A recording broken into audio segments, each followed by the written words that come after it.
my name is Caitlin Gannon. I'm the Education Coordinator at the Jacques Cousteau National Estuarine Research Reserve, or JCNERR.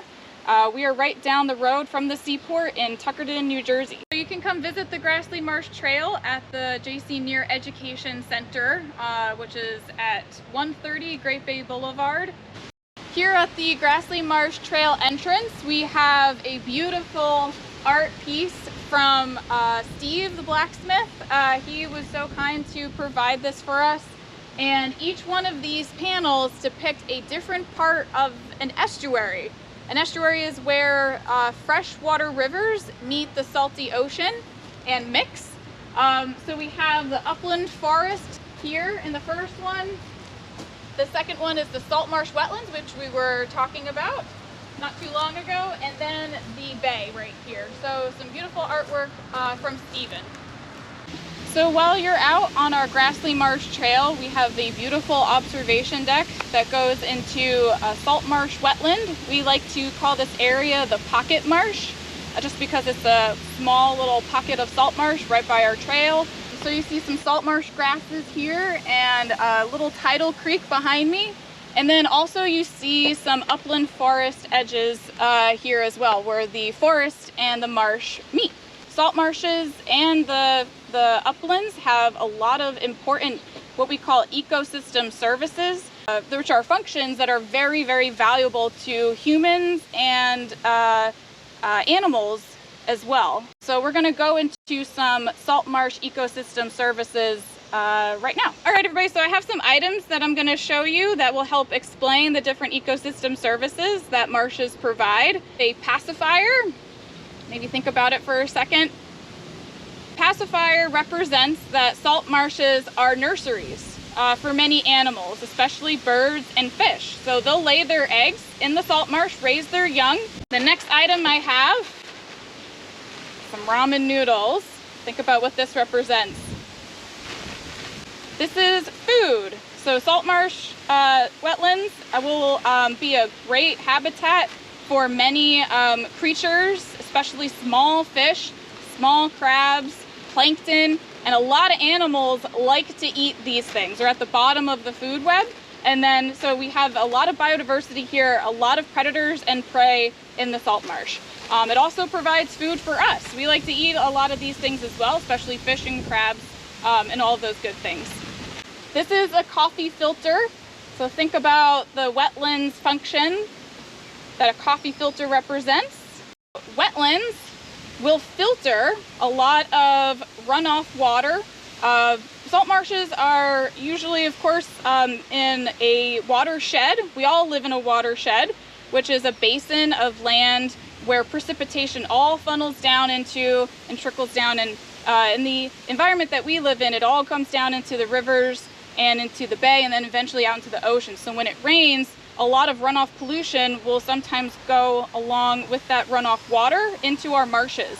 And marshes act like the filter for a lot of those impurities and pollutants. I have a picture of a hotel here.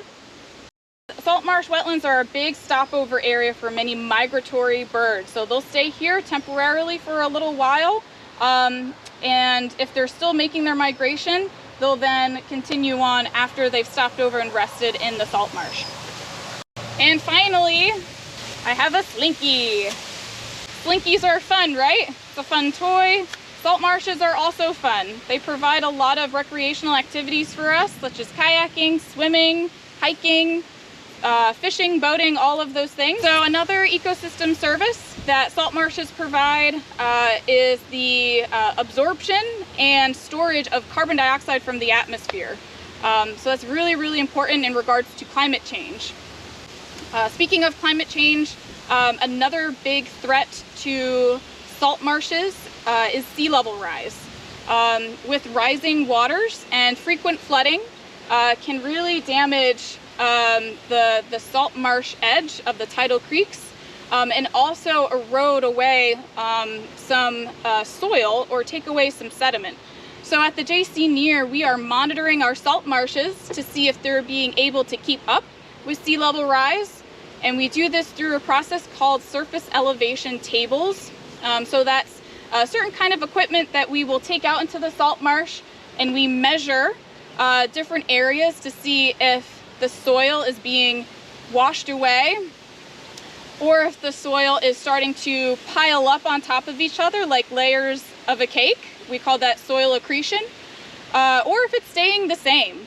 And we will look at this data and see if, if there needs to be any decisions or actions in regards to the marsh, if we have to consider restoring that marsh.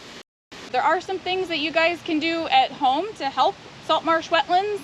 A few things is to abide by no wake zone areas when you're out in the salt marsh, either boating or kayaking. And in addition to that, don't disturb or go through protected areas such as dunes and salt marshes.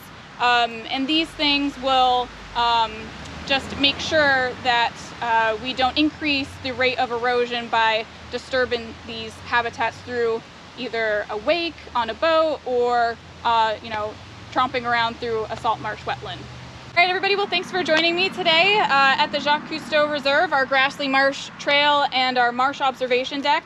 I hope you had a good time, and once again, you can come visit our Grassley Marsh Trail and explore the outdoors, especially this time, when indoor options are a little bit limited. So you can always come by and explore, and we'll see you later.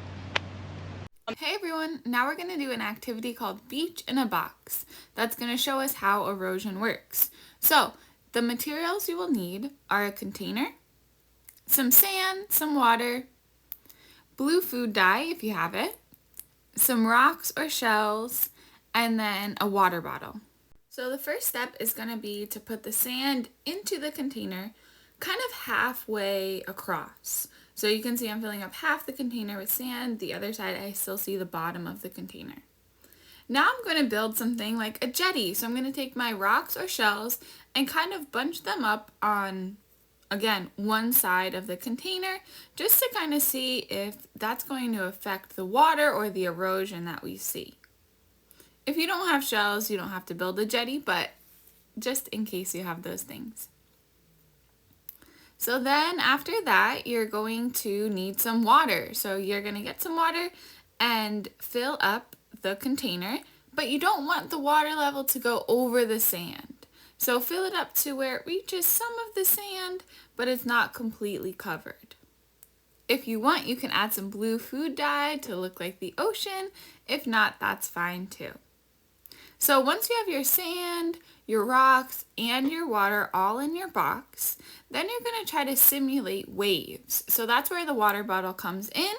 You're going to take it and kind of push it up and down into the water over and over again to kind of make waves that wash over our beach or our pile of sand. So as the water is washing over the waves, it will take some of the sand with it each time. And you might notice the sand kind of washing away. So pay attention to how it's looking over time in your box. And is the level of sand going down on the one side? Is it staying the same? What do you kind of see happening? You can see here at the end of mine, you can see how the sand started to erode away. It was taller in the beginning and now it's shorter because the sand kind of got dragged into where the water is or the ocean. On the side with the jetty, it was a little bit higher because the jetty helped hold some of that sand in place. Not as much got taken into the ocean as the other side with no jetty.